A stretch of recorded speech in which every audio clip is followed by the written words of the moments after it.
हालचाल, कैसे हो आप सब? आई हो आप बहुत अच्छे होंगे और बहुत अच्छे से पढ़ाई कर रहे होंगे। चलो अपने अगले टॉपिक की तरफ बढ़ते हैं, विच इज रिएक्टिविटी सीरीज। वैसे ये टॉपिक हमारा डिस्प्लेसमेंट रिएक्शन का होना चाहिए था according to lecture series, but जब तक हम रिएक्टिविटी सीरीज नहीं पढ़ लेते हैं तब तक हमें डिस्प्लेसमेंट रिएक्शन में कुछ समझ नहीं आने वाला। इसलिए ये लेक्चर आया है रिएक्टिविटी सीरीज से। रिएक्टिविटी सीरीज को शुरू करने के पहले हम एक क्वेश्चन लिखिए बोर्ड में, पहले इसको समझते हैं, फिर इससे होते हुए वहां पे जाएंगे कि किससे जो क्वेश्चन अराइज होगा वही हमें रिएक्टिविटी सीरीज तक लेके जाने वाला है। क्या इक्वेशन क्या है हमारी? इक्वेशन है कि हमने कॉपर सल्फेट का सोल्यूशन लिया है। ओके, ये एक्सपेरिमेंट भी है, आप करके देख सकते हो। आपने कॉपर सल्फेट का सोल्यूशन लिया है जो कि ब्लू कलर का होता है। यस, आप लोगों ने अगर लैबोरेटरी में कभी विजिट किया होगा तो ये बहुत कॉमन सोल्यूशन है, जरूर देखा होगा। फिर क्या करते हैं, एक जिंक लिया है which is metal silvery white. हमने क्या किया है, इस जिंक को सोल्यूशन में डाला। ओके, रिजल्ट क्या मिलता है हमको? वो जो ब्लू कलर का सोल्यूशन होता है, वो ब्लू कलर का सोल्यूशन क्या बन जाता है? कलरलेस सोल्यूशन बन जाता है। दैट मीन इंडिकेट करता है कि इस जिंक ने इस कॉपर को डिस्प्लेस किया होगा या रिप्लेस किया होगा। मैं अभी रिप्लेस वाला वर्ड यूज करती हूँ। इस जिंक ने इस कॉपर को रिप्लेस किया होगा और जिंक ने SO4 के साथ में कंपाउंड बना के कॉपर को अलग कर दिया होगा और एक रेड ब्राउन, क्योंकि कॉपर का जो कलर होता है वो कैसा होता है? तांबा कैसा होता है? रेड ब्राउन कलर का। अब कैसे याद रखना है, एक कहानी समझते हैं। देखो बेटा, जिंक क्या है ना, एक बहुत ही ताकतवर इंसान है, राइट? केमिस्ट्री में हम उसी को बोलेंगे कि रिएक्टिव है। अभी समझेंगे इस बात को। जिंक ना बहुत ताकतवर इंसान है और कॉपर बेचारा थोड़ा दुबला पतला सा कमजोर सा इंसान है। तो जब कोई ताकतवर इंसान किसी कमजोर के पास आएगा तो क्या उसकी चीज छीन के ले जाएगा? क्योंकि वो तो बेचारा दूसरा कॉपर हमारा कमजोर टाइप का है, वो SO4 को पकड़ ही नहीं पाएगा इतनी जोर से कि वो ताकतवर से बचा पाए। तो ये ताकतवर आया, SO4 को छीना, कॉपर को अलग किया और ताकतवर ने इसकी चीज के साथ अपनी बॉन्डिंग कर दी, है ना? अब बेटा हमें कैसे पता चला कि जिंक बहुत ताकतवर है और कॉपर ताकतवर नहीं है? तो क्या मैं अगर कभी ऐसा हो जाए कि ये वाला रिएक्शन आए और कॉपर आए तो क्या CuSO4 बन जाएगा? फिर से नहीं बनेगा बेटा, ये रिएक्शन नहीं होता है। क्योंकि मैंने बोला ताकतवर ही रिप्लेस कर पाएगा या किसी चीज को लेके जा पाएगा। कॉपर तो बेचारा कमजोर है ना, दुबला पतला सा। जिंक बहुत ताकतवर है, तो ताकतवर ने इसके साथ बॉन्डिंग करी है तो कॉपर की इतनी औकात ही नहीं कि छीन के ले जाए। यही जो हम ताकतवर और कमजोर की कहानी पढ़ रहे हैं, यही कहानी हमको बताएगी कि रिएक्टिविटी सीरीज क्या होती है। क्योंकि बेटा मुझे कैसे पता चला कि जिंक ताकतवर है, कॉपर कमजोर है? जिंक आके कॉपर को हटाएगा, कॉपर नहीं हटा पाएगा। इसी कहानी को, इसी ताकतवर और कमजोर की कहानी को पढ़ने के लिए हम एक रिएक्टिविटी सीरीज लेंगे। वो सीरीज हमको बता देगी कि अच्छा ये वाला ताकतवर है, मतलब ये वाला रिएक्टिव है, नीचे वाले को हटा देगा। ओके, क्या होती है रिएक्टिविटी सीरीज? पढ़ते हैं आगे। आगे पढ़ने के पहले इसमें एक वर्ड आया है, रिएक्टिविटी सीरीज में वर्ड आया है रिएक्टिविटी। क्योंकि हम पढ़ने वाले हैं रिएक्टिविटी सीरीज, तो हमको ये पता होनी चाहिए कि वो जो सीरीज बनी है वो किस बिहाफ पे बनाई गई है, कौन सी ऐसी रिएक्टिविटी है जिसके अकॉर्डिंग उन मेटल्स को अरेंज किया गया है। ये रिएक्टिविटी सीरीज ऑफ मेटल्स है, क्योंकि हमने जो इक्वेशन ली थी उसमें मेटल ही एक्सचेंज कर रहे थे आपस में। ओके, अब सुन बच्चों, पहला बात आता है क्या होती है रिएक्टिविटी। तो हम रिएक्टिविटी सीरीज समझते हैं, इससे हमारा कॉन्सेप्ट क्लियर हो जाएगा कि हमारी जो सीरीज अरेंज है वो किस फॉर्म में अरेंज है। ठीक है, रिएक्टिविटी होता है ability to donate electron, ability to donate electron and जो आपका मेटल है किस पे कन्वर्ट हो जाए? Metal convert into metal ion. एक बात बोल बेटा, जितने भी मेटल्स होते हैं उनकी टेंडेंसी क्या होती है? इलेक्ट्रॉन डोनेट करने की होती है ना। जितने भी मेटल्स होते हैं, मेटल की एबिलिटी टेंडेंसी क्या होती है? इलेक्ट्रॉन डोनेट करने की। अब सुनो, मैं ये बात बोलूं कि जो जितनी जल्दी इलेक्ट्रॉन डोनेट करेगा, जो मेटल जितनी जल्दी इलेक्ट्रॉन डोनेट करेगा वो उतना रिएक्टिव है। कैसे? अब अगर आप बात करो सोडियम की, तो सोडियम क्या करता है? फटाक से अपना एक इलेक्ट्रॉन, क्योंकि सोडियम का अगर मैं इलेक्ट्रॉनिक कॉन्फ़िगरेशन क्या होता है? 281, या आई होप आप 9 पे पढ़ लिया होगा, 281। अब इसे अपना ऑक्टेट पूरा करने के लिए इस 1 को निकाल फेंकना है, तो क्या कहेगा? जल्दी से जाओ तुम बाहर और मैं किस पे बनूं? सोडियम 1+।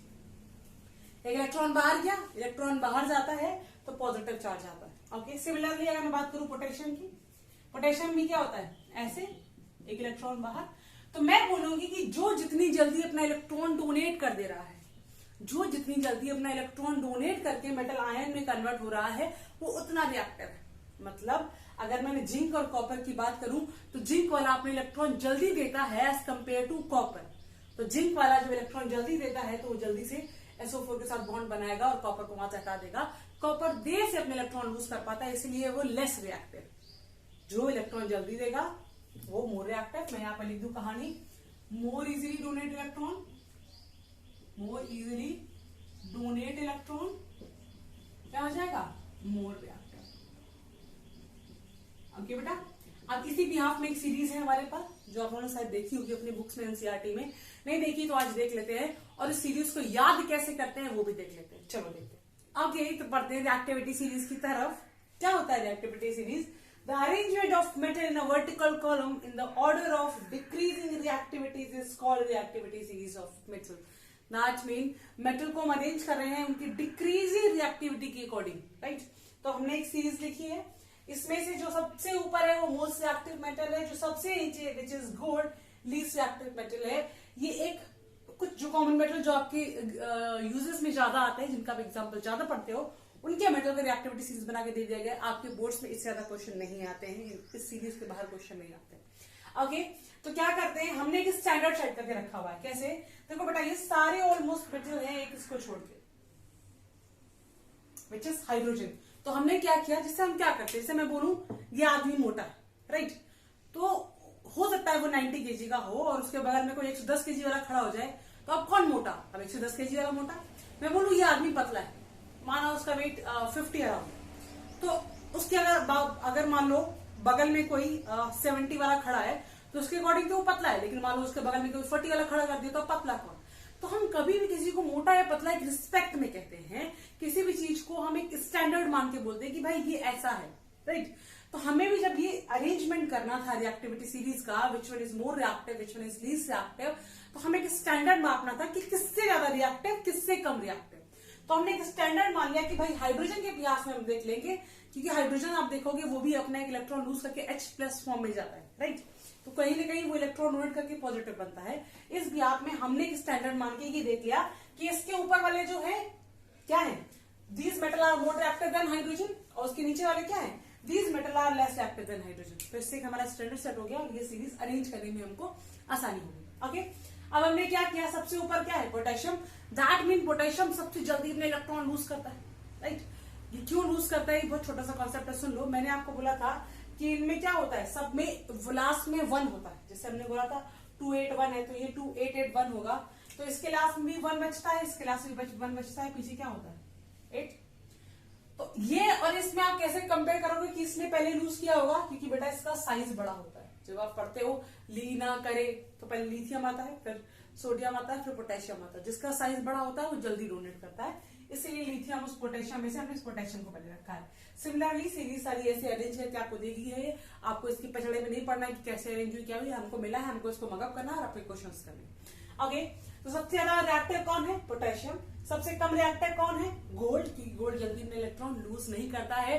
गोल्ड और सिल्वर लीस्ट रिएक्टिव होते हैं, तभी ज्यादातर ये अपने अलग मतलब बिल्कुल नेटिव स्टेट में होते हैं, जल्दी किसी के साथ कंबाइन नहीं करते। ऑब्वियसली बात है, जो ज्यादा रिएक्टिव होगा वो जल्दी कंबाइन करेगा, जो कम रिएक्टिव होगा वो अकेला पड़ा रहेगा, वो कम कंबाइन करेगा। इसीलिए आपने देखा होगा सिल्वर और गोल्ड जल्दी जल्दी किसी के साथ कंबाइन नहीं करते। ओके, अब बात आता है, ये रिएक्टिविटी बात हो गई, मेटल्स की बात हो गई, this one is more reactive, this one is less reactive. अब हमें ये याद कैसे होगा, हमारा जो मेन टारगेट रहता है रिएक्टिविटी सीरीज को याद करने का, बहुत सारी ट्रिक होती है बच्चों। देखो मैं अभी क्या कर रही हूँ, इसको थोड़ा रफ कर रही हूँ ताकि बोर्ड थोड़ा क्लीन दिखे। मैं यहाँ पे कहानी लिख पाऊँ अपनी वाली, तो आप एक बार नोट कर लो, स्क्रीनशॉट ले लो, आपको जो लेना है कर लो, मैं रफ कर रही हूँ। ओके, अब बात आती है कहानी की। तो बेटा देखो बहुत सारी कहानियां हैं, आपने सुनी भी होंगी और भी जगह देखी होंगी कहानियां, लेकिन मैं ये मानती हूँ कि कहानी ऐसी बनाओ कि सिर्फ कहानी ही ना याद रह जाए। कभी कभी ऐसा होता है कि हम कहानी बना लेते हैं, बाद में हमें सिर्फ कहानी याद रहती है, उसके पीछे कौन से मेटल थे क्या थे, हम एक याद कर रहे हैं कि यार कासी मतलब क्या था, सीए था कि के था, राइट? तो ऐसी कोई कहानी हमको नहीं बनानी है कि लास्ट में हम यही भूल जाए कि इसका मतलब मेटल क्या था, राइट? तो हम ट्राई करेंगे ज्यादातर कि हमारा जो पोएम है, जो हमारी पोएम है, उस फॉर्म में रहे कि हमें ज्यादा मेटल्स को मेमोराइज ना करना पड़े, एक ही चीज याद करनी पड़े। तो कहानी कुछ ऐसी है, क्या है, के से केन का,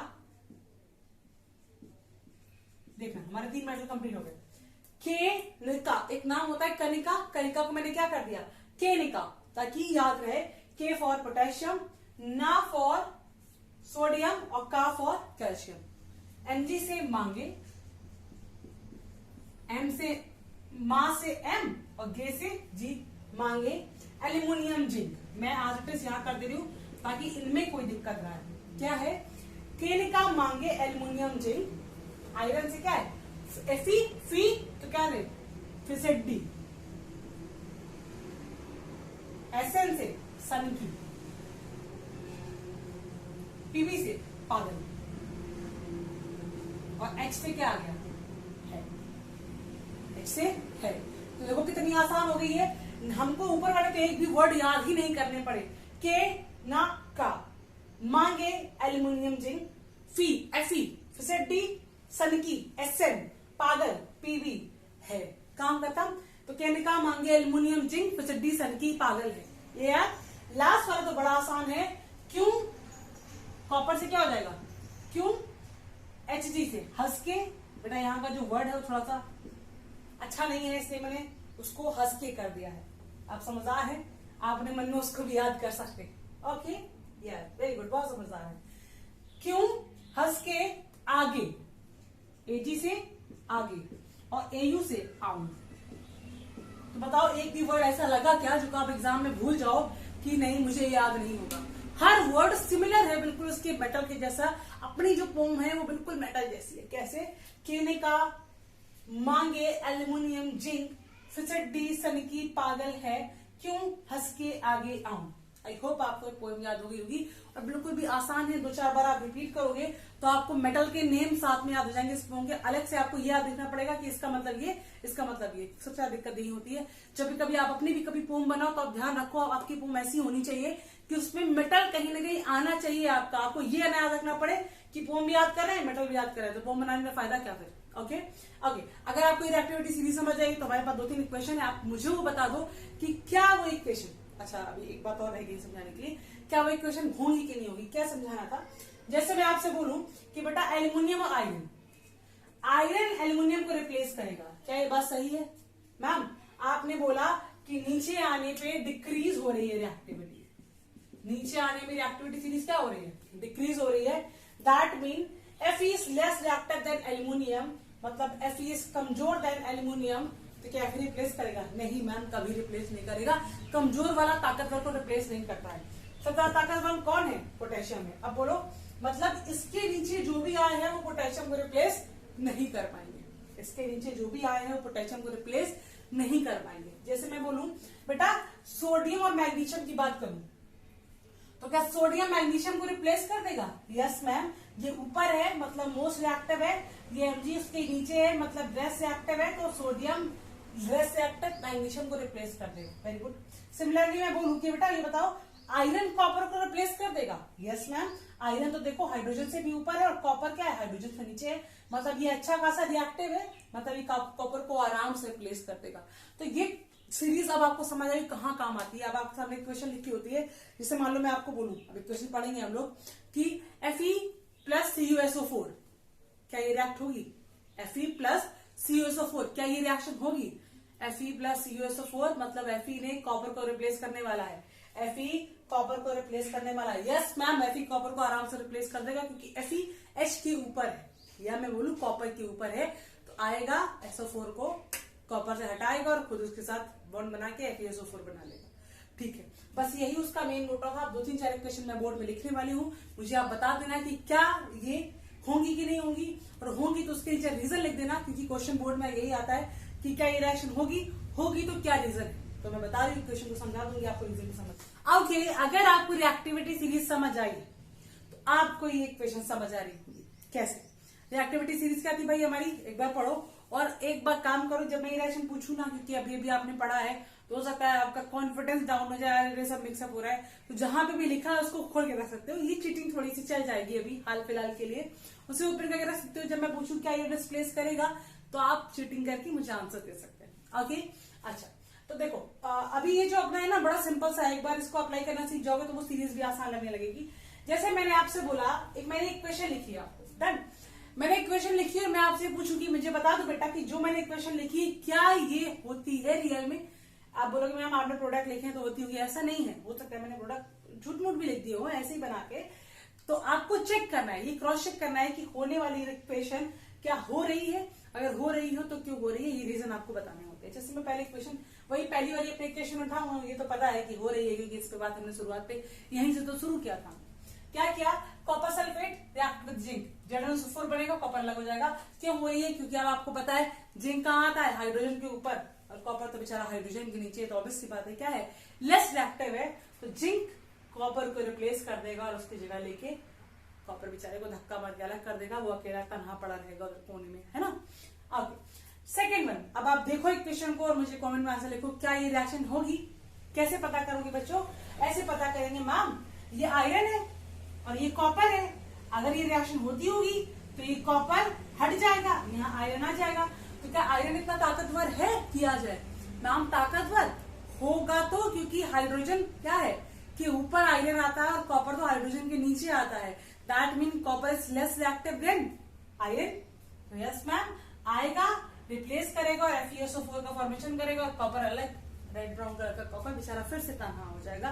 तो ये रिएक्शन एग्जिस्ट करेगी और रीजन क्या होगा, रीजन ये लिखोगे iron is more reactive than copper, that's why iron replace copper from copper sulphate solution. Okay, ये आपको लिख के आना होता है, ये जब क्वेश्चन आते हैं तो आपको ऐसे एक्सप्लेन भी करना होता है। ओके, लास्ट वन, कॉपर इस बार लिया है, कॉपर इस बार की ताकत, इस बार कॉपर की ताकत देखिए, ये बात प्रूफ करता है कि हर इंसान का वक्त आता है। यस, आया इसका वक्त। इस बार क्या बेटा, AgNO3। Ag कहा था, क्यों हंस के आगे that mean copper mercury AgAu। तो कॉपर के नीचे Ag था, मतलब इस बार कौन कमजोर है, इससे भी कोई कमजोर आ गया तो उसके सामने कॉपर क्या हो गया, ताकतवर हो गया है। तो अब क्या करेगा, कॉपर इसको रिप्लेस कर पाएगा, यस मैम कर पाएगा, और ये रिएक्शन होगी, यस मैम रिएक्शन होगी। अच्छा, तो बच्चों को डाउट ना है कि ये NO3 ट्वाइस क्यों किया है और यहाँ पे NO3 1 कैसे रखा है। तो बच्चों अब तक अगर मेरे लेक्चर आपने पीछे देखे होंगे तो ये बात समझ आ गई होगी। हम क्या करते हैं, कैसे चलाते हैं, कॉपर कितने में रहता है 2 के प्लस में, NO3 कितने में रहता है -1 में। तो 2 के प्लस को बैलेंस करने के लिए -2 चाहिए थे, दैट्स व्हाई हमने 2NO3 लगाए हैं।